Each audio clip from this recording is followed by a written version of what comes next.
Olá pessoal, sejam bem-vindos ao canal Prof. Carla Bruno. Hoje nós vamos falar um pouco sobre a matemática que existe na previsão do tempo. Não se esqueça de se inscrever no canal, deixar seu like e compartilhar o vídeo com seus amigos. Pessoal, qual a importância da matemática na previsão do tempo?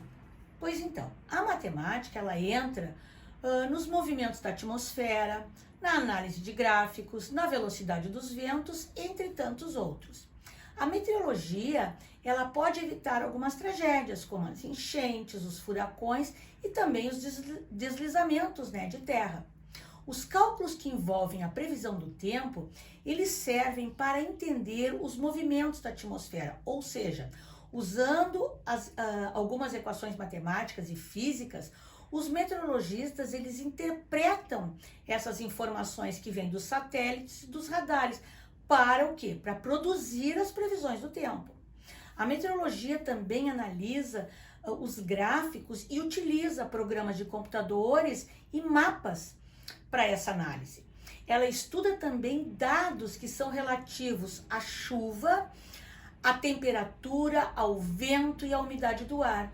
Tudo isso para prever o tempo. Mas onde está a matemática nisso tudo, afinal? Além das que eu já falei, nós podemos citar, por exemplo, algumas disciplinas que estão relacionadas com a matemática presente nos cursos de graduação de meteorologia. Aí nós temos lá dentro do curso cálculo diferencial integral, vetores e geometria, álgebra linear, introdução às equações diferenciais, cálculo numérico e alguns tópicos de matemática aplicada. Aí a pergunta é, mas por que os estudantes de meteorologia precisam de tantas disciplinas relacionadas com a matemática? É muito simples, pessoal, porque a matemática, ela é uma ferramenta da ciência. O cálculo, por exemplo, estuda as taxas de variação de grandezas e para isso é preciso usar uma ou várias operações, né? Já o cálculo dos limites, por exemplo, ele expõe o comportamento de uma função ao se aproximar de determinados valores. As derivadas, elas estabelecem a medida da variação de uma função em um determinado momento, enquanto a integral permite o cálculo das áreas e de volumes. Tá, mas e lá no ensino básico, onde está essa relação? Pessoal, essa relação ela está presente em muitos objetos de conhecimento. Por exemplo, podemos criar uma sequência didática sobre as variações de temperatura e o aquecimento global.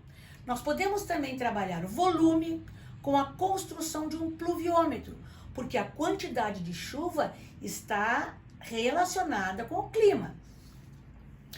Essa foi uma das sequências didáticas que eu mesma fiz com os estudantes dos 7º anos, onde o meu objetivo era usar a matemática para interpretar informações sobre a quantidade de chuva e também medir o volume de chuva em um determinado período. Aqui eu tenho algumas fotos desses pluviômetros que foram montados, né?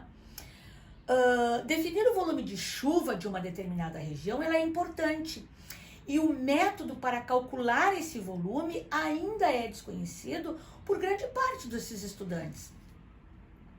O cálculo desse volume ele envolve conceitos de geometria espacial e plana. Eu tinha algumas questões, claro, norteadoras para essa sequência didática. Por exemplo, de onde vem a chuva? Qual a importância de medir a quantidade de chuva? Qual a relação da chuva com a previsão do tempo? Essa foi uma sequência que teve uma duração de mais ou menos uns 2 meses. É importante, pessoal, que os estudantes relacionem os conhecimentos matemáticos com o cotidiano. E aqui a gente conseguiu fazer essa relação, porque aqui no Rio Grande do Sul, onde eu moro, é muito chuvoso no inverno. Então, é um objeto de conhecimento muito adequado. Por quê? Para compreender e transformar o mundo à sua volta, né? É importante estabelecer essas conexões, porque o aprendizado ele se dá por interação entre estruturas internas e contexto externo, segundo Piaget. O ambiente de sala de aula ele precisa ser um lugar onde o estudante esteja à vontade para pensar nos problemas e nas diferentes formas de resolução desses problemas. E aí, pessoal, gostaram das dicas de hoje? Então te inscreve aqui no canal para não perder nenhum conteúdo.